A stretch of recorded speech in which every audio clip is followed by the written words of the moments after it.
Hai, geng santuy. Di cerita pertama gue mau membahas bagaimana sejarah internet lahir.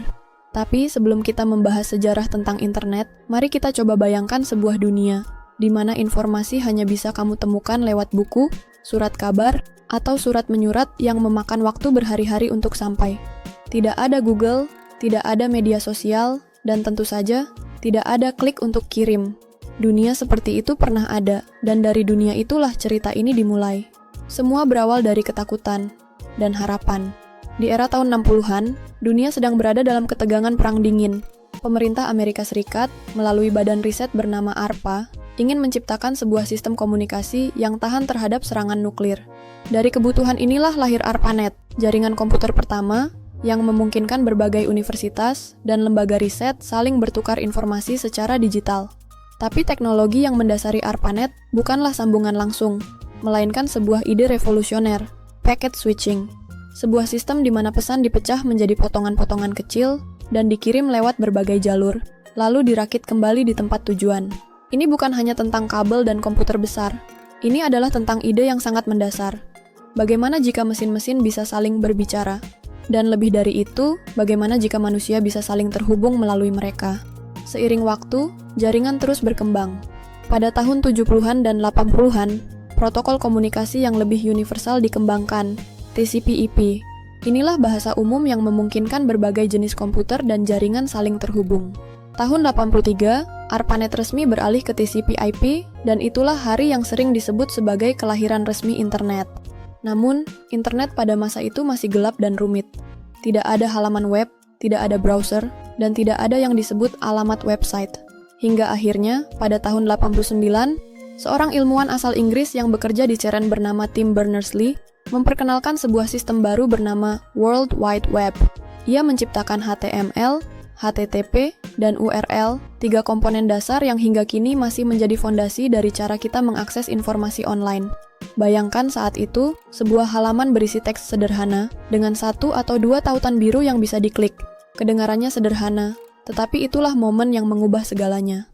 Informasi kini tidak lagi terkunci di ruang tertutup para ilmuwan, melainkan mulai terbuka untuk dunia. Tahun 90-an menjadi era ledakan. Web browser pertama yang ramah pengguna, seperti Mosaic dan Netscape, membuat internet bisa diakses oleh masyarakat umum. Email menjadi sarana komunikasi baru yang cepat dan efisien. Forum-forum daring, laman berita digital, dan mesin pencari mulai bermunculan. Dunia baru ini berkembang begitu cepat, hingga lahirlah istilah .com. Masuk ke awal 2000-an, internet mengalami transformasi besar berikutnya. Web 2.0. Ini adalah era di mana pengguna tidak hanya mengonsumsi informasi, tetapi juga ikut menciptakannya. Blog, Wikipedia, dan media sosial mulai merajai dunia digital.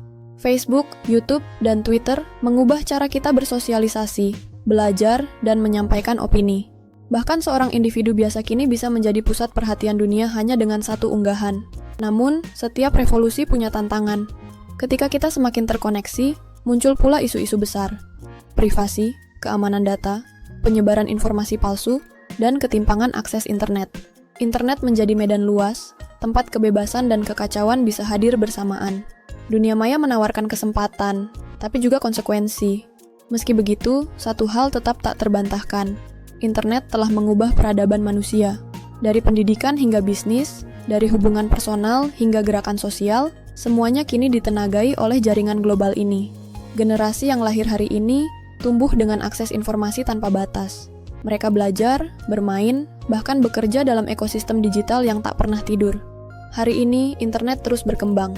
Kita memasuki era Internet of Things, di mana perangkat-perangkat seperti kulkas, mobil, bahkan rumah kita saling terhubung.